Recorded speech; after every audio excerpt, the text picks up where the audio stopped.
How's it going, super friends, and welcome back to my channel. For today we're going to be having a look at the Mattel DC Comics Multiverse Dr. Psycho Wave Wonder Woman. And this sculpt is actually based on the artwork from the Dark Knight Returns storyline. And I really like that storyline.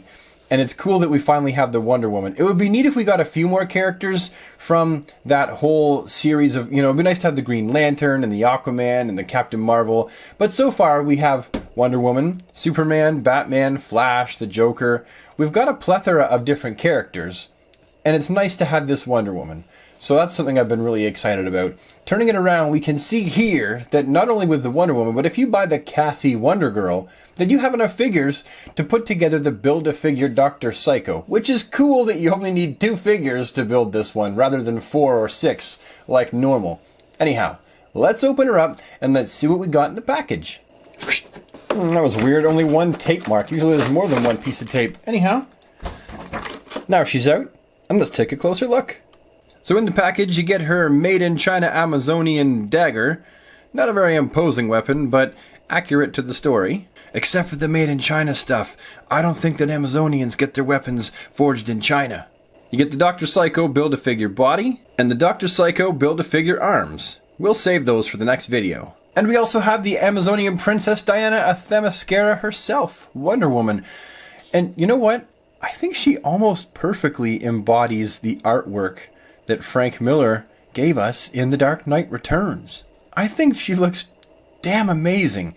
Very accurate. I am turning her around and having a quick look. I can't see any way at all where people would go, no, Mattel dropped the ball in this one, at least in sculpting. I know she probably doesn't have all the articulation that a lot of people really like a Mattel figure to have, but seriously, at least from a look standpoint, she looks great. Now let's take a closer look at her. Again, I want to point out that that harder set of facial features on Wonder Woman is actually accurate to Frank Miller's Dark Knight Returns. So, yes, she doesn't look like your typical Wonder Woman. However, it is accurate to the artwork. And turning her around, look at all the detail work in the hair.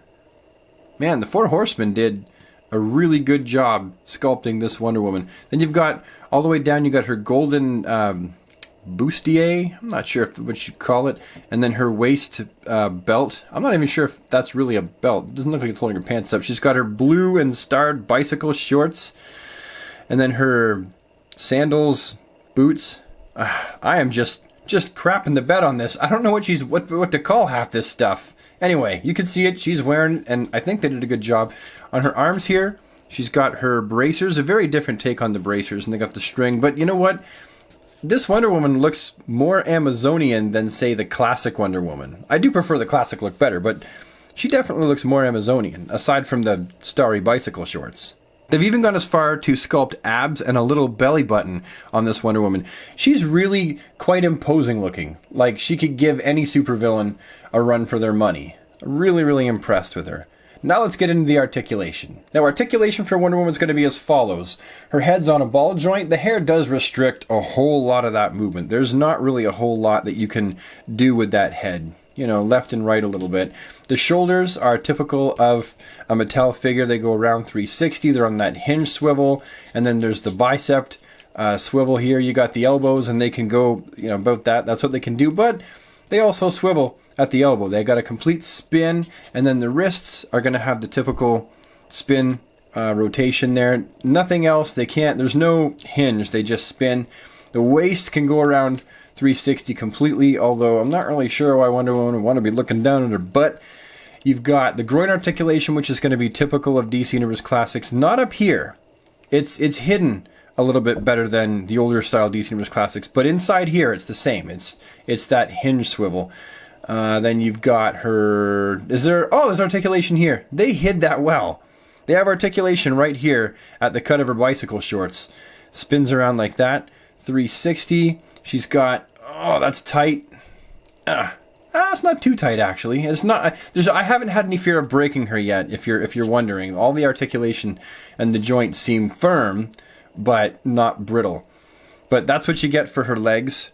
So not a whole lot there, but just enough, I suppose. I know maybe some people might want that double jointed knees on this figure, and that would have been kind of cool, I guess. But I don't know, I guess with a figure this big, maybe it's not quite as necessary. The ankle articulation, of course, no rockers. DC, Mattel never gives us rockers anymore. And then you've got that far back and that far forward. So, you know, she can walk around looking like she broke her foot or whatever if you want to. That's what she gets for articulation. So there's quite a bit. Not the ideal, but still quite a bit. And here she is posed alongside the Superman and the Batman that I'm currently using in my Frank Miller Dark Knight Returns display, and you can see that she stacks up quite nicely. It looks like she's meant to be with them. And for me, a shelf person, that's what matters. They have to look good with, you know, together. I don't do a whole lot of action figure photography. If you go to my Instagram, I do a lot of group stuff, but I don't do a lot of action shots with these characters.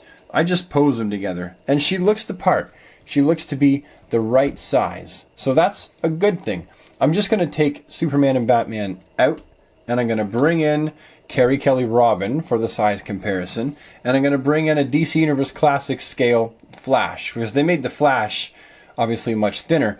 He's going to be taller because he's got these weird running, giant, you know, heeled running shoes. They're comic accurate, but he's going to look taller. But that's how she stacks up against the Flash, and how she stacks up against Carrie Kelly Robin.